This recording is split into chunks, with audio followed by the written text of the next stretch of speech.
lot of this isn't going to make sense to you, and I'm sorry about that. I'm just going to start at the beginning, with the house.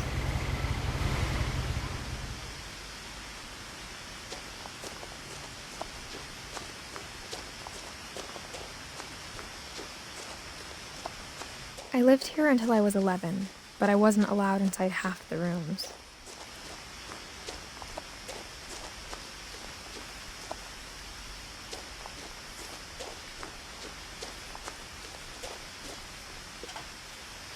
Inside the mailbox were bills from 7 years ago, marked urgent, open immediately. I hadn't been back since my brother Lewis's funeral.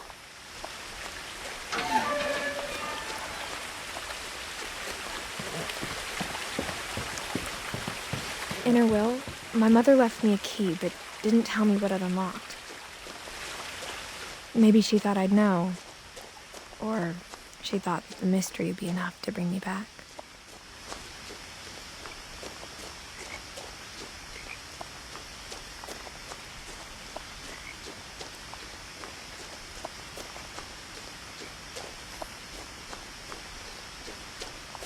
No one had driven this way in a long time, but I saw a few hoof prints.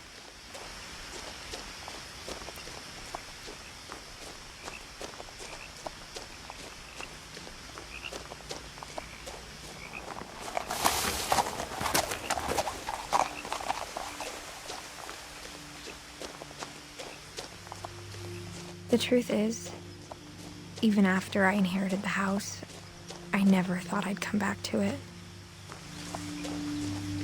But now I had questions about my family that only the house knew the answers to.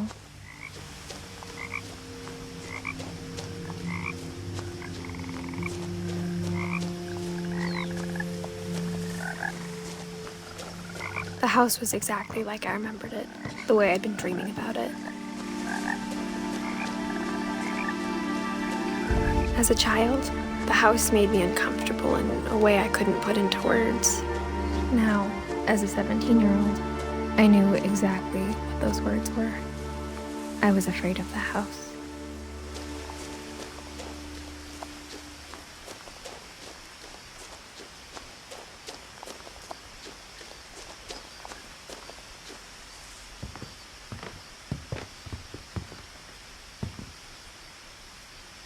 I hoped the key might unlock the front door.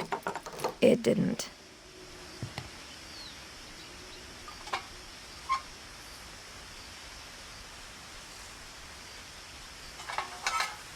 Looking in, I felt like the house itself had been waiting for me.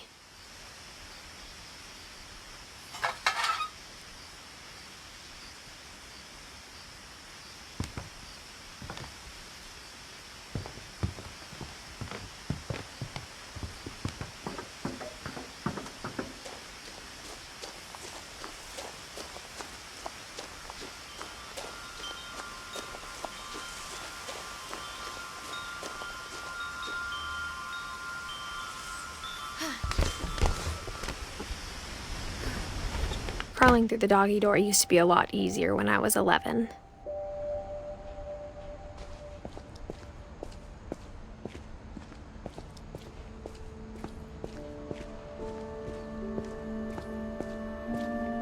The power had been turned off the night we left.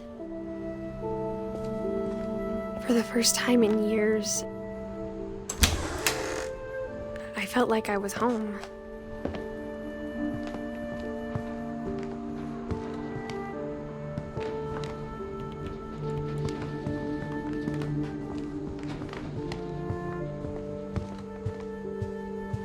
The table was still a wreck from the night we left.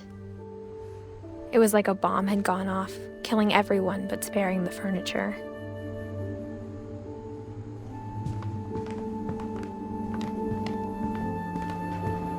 My mom was the only one of us who could imagine Great-Grandma Edie living in a nursing home.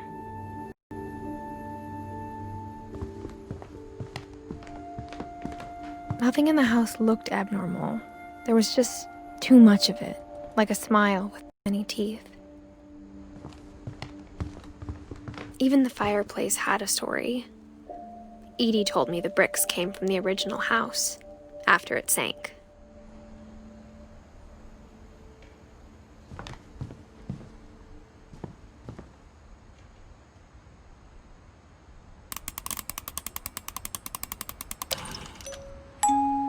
Great-Grandpa Sven built a music box for Barbara, along with the rest of the house. Mom always told me to stay out of the basement, so I wasn't too surprised when the key didn't fit.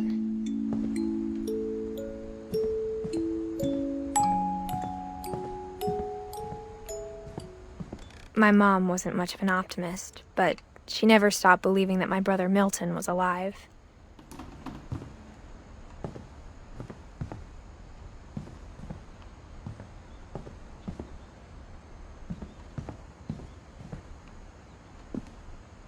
After Milton disappeared, Mom sealed up all the bedrooms. Then Edie retaliated and drilled peepholes.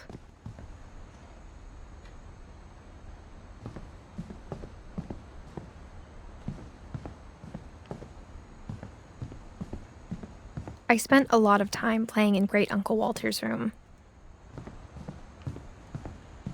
Lewis told me there were secret passages, but I never believed him.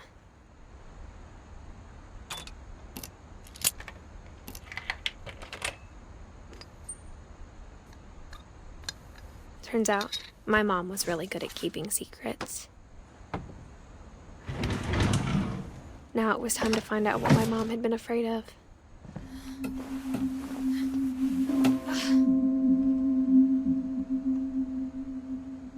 Reading this, maybe it sounds like I had a plan, but I had no idea what was behind that door.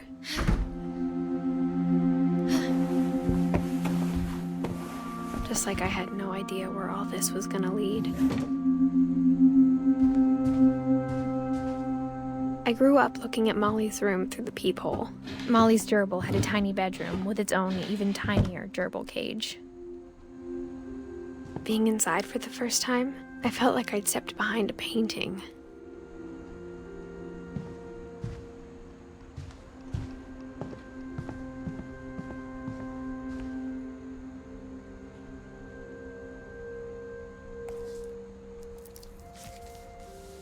December 13th, 1947. Dear Diary, I'll be gone soon, but I wanted to tell somebody about what's gonna happen.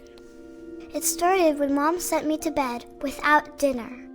I woke up and I was starving, so I looked around for something to eat.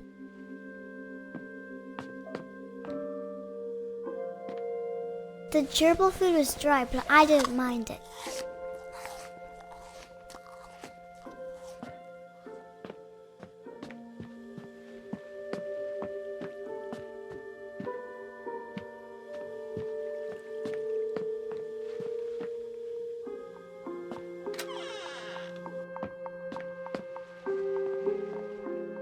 I kept eating and eating.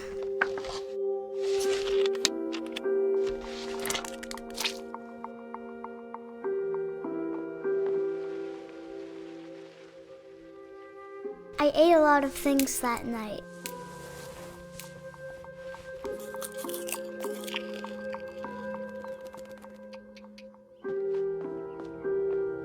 Then I heard chirping outside my window. It was a barn swallow going back to her nest. I reached out for her.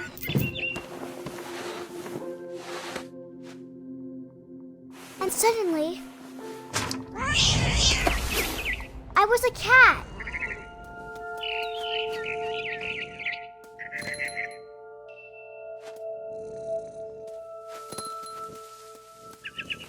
I tried to be quiet, but the bird was really scared.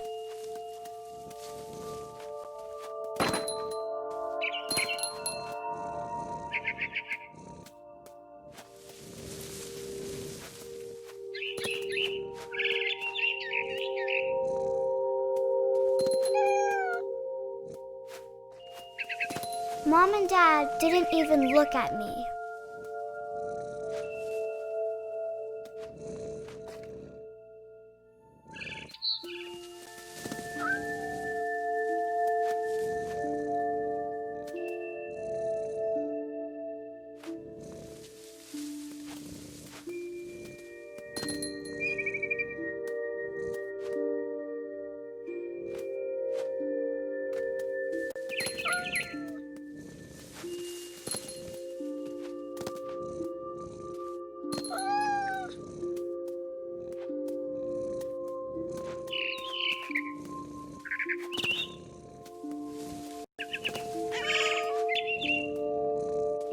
I jumped and I almost got her.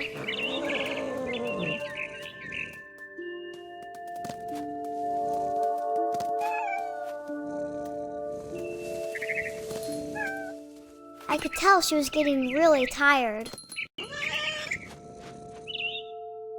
Now I was up in the big tree. I promised Dad I wouldn't climb it anymore. All I cared about was eating that mama bird. I gobbled her up. And suddenly, I was an owl. First, all I heard was the wind. Then I heard little teeth nibbling in the grass.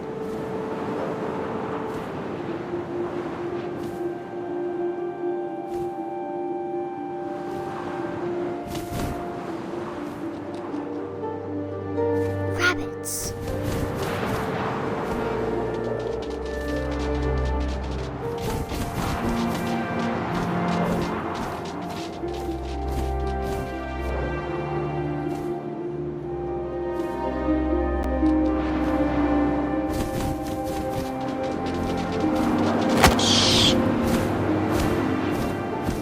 I imagined his face looking up and seeing mine through my talons.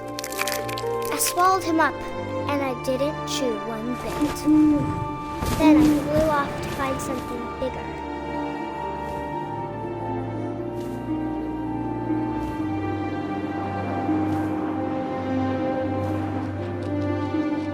A mama rabbit.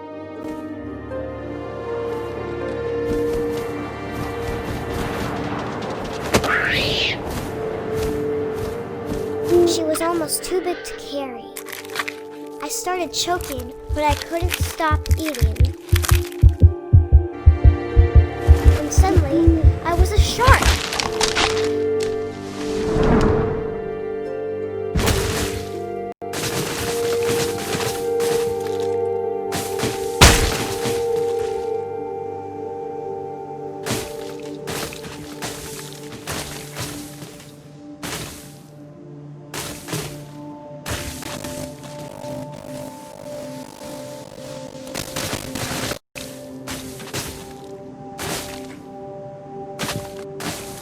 I rolled off a cliff and into the ocean. Now, I was hungrier than ever.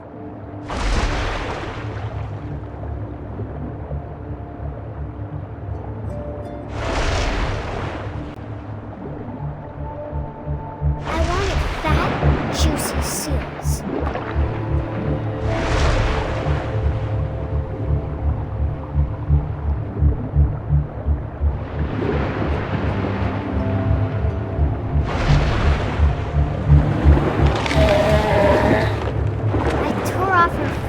And it tasted really good.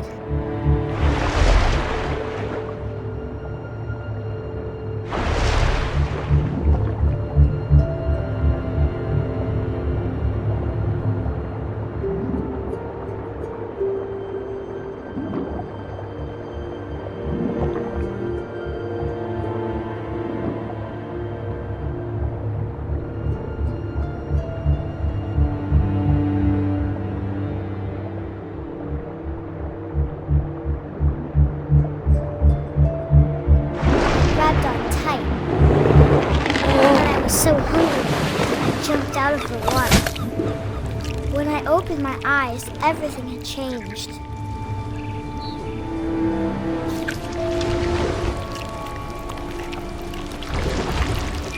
Now I was a monster, and I smelled people everywhere.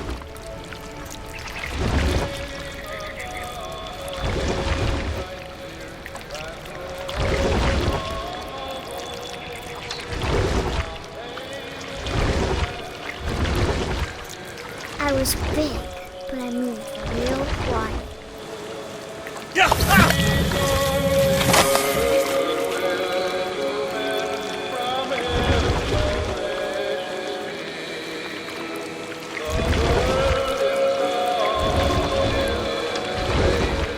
I wanted to stop, but also I didn't.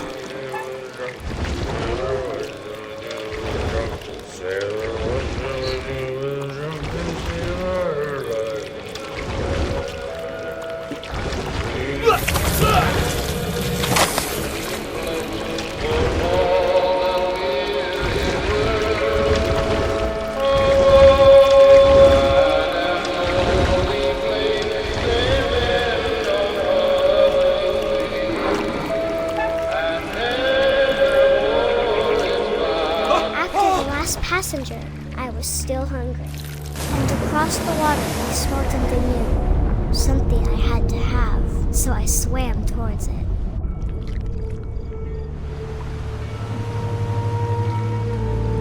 I slithered onto the sand, and the good smell went into an old pipe.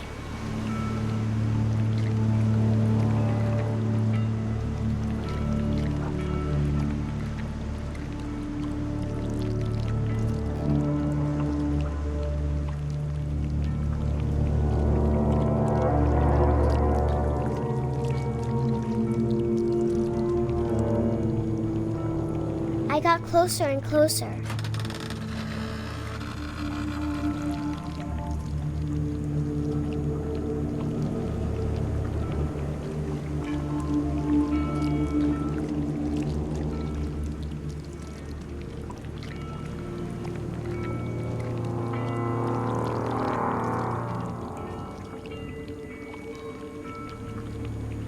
All my stomach started growling.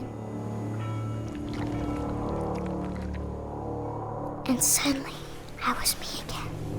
I held my breath for a long time, but I couldn't hear anything. I think it's waiting for me to fall asleep. But it's not going to wait much longer. It needs to feed, and we both know I will be delicious.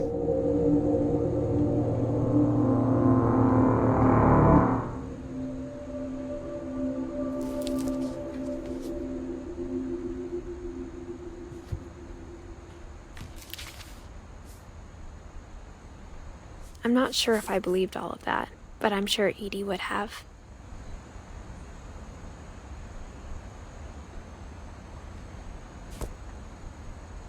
I got the sense Edie had spent a lot of time here, before my mom sealed the doors.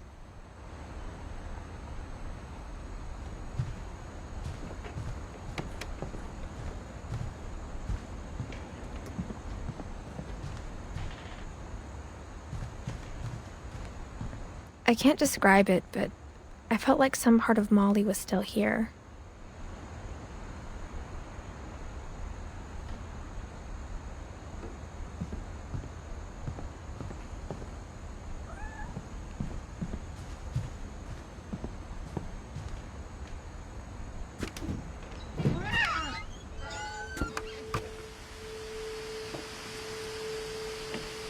This will be obvious later, but my mom never told me any of these stories.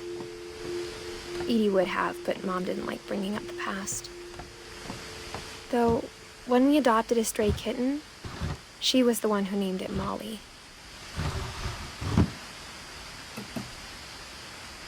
I spent a lot of time in Great-Grandma Edie's room. We got along, and it was a good place to hide from my mom. Her room was like a museum. For 500 years, the Finches have been famous throughout Norway for their fortune and misfortune. Odin Finch buries the latest victims of the family curse, his wife Ingeborg and their newborn son. On January 7th, 1937, he set sail with his family and his house, hoping but 40-foot waves off the coast of Washington send the house and Odin to the bottom of the sea. Odin's daughter Edie, with husband Sven and baby Molly, step ashore on their new home. Odin Finch is the first to be buried in the new family cemetery. His daughter Edie is already dreaming of a new Finch house.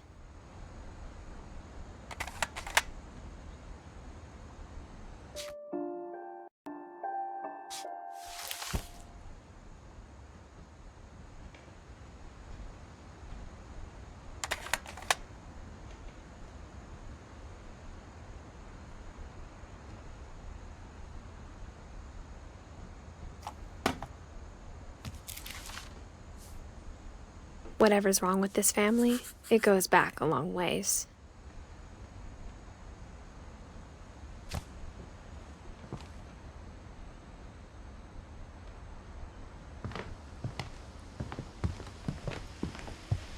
When Edie told people Sven was killed by a dragon, she could also have said he was building a dragon-shaped slide that collapsed. She could have, but she didn't.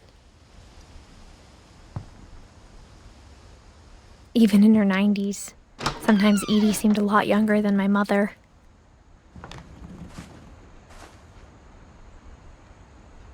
The only trace Grandpa Sam's first wife, Kay, left on the house was the pink bathroom. It was a pretty big trace.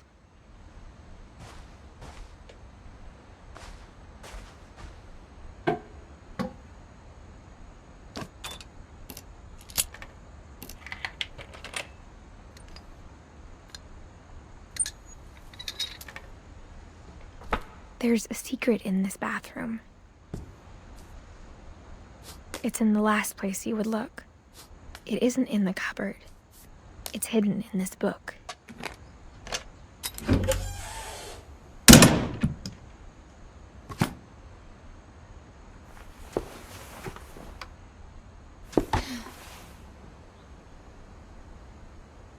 Sven gave Sam an old camera he'd refurbished. He never put it down.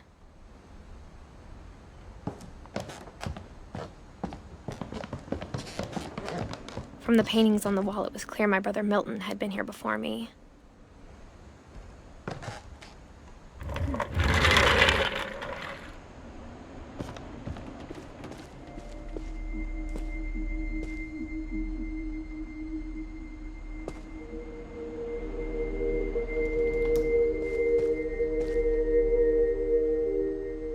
I knew Grandpa Sam had a twin,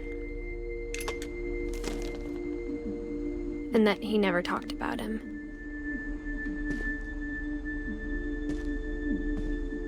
I guess my grandpa didn't like history any more than my mom did.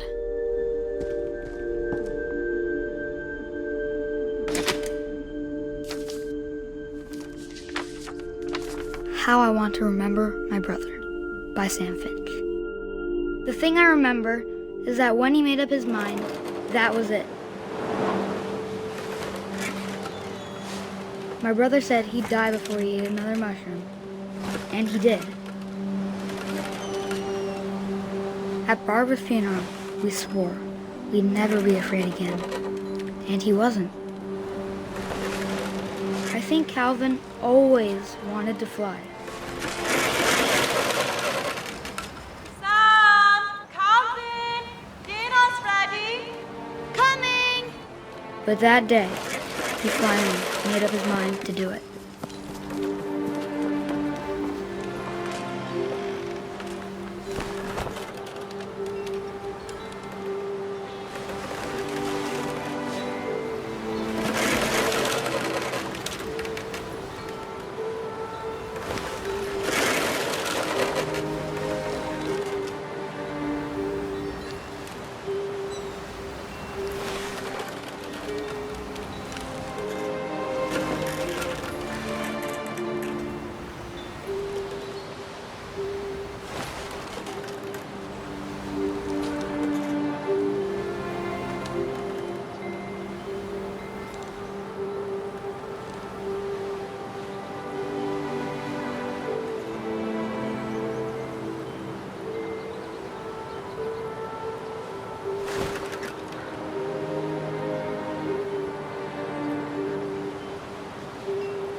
I told him going around was impossible. Maybe if I hadn't said that. Calvin! I'm not gonna tell you again! Maybe if the wind hadn't picked up. And maybe he'd still be here. But I doubt it.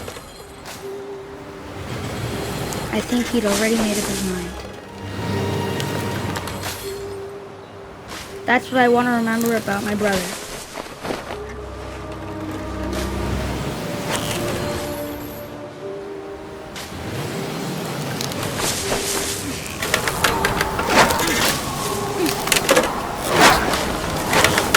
the day he made up his mind to fly.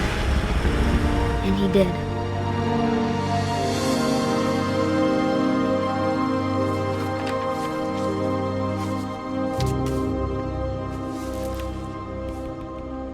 Calvin's story felt strangely familiar. When I was younger, I remember trying to do the exact same thing.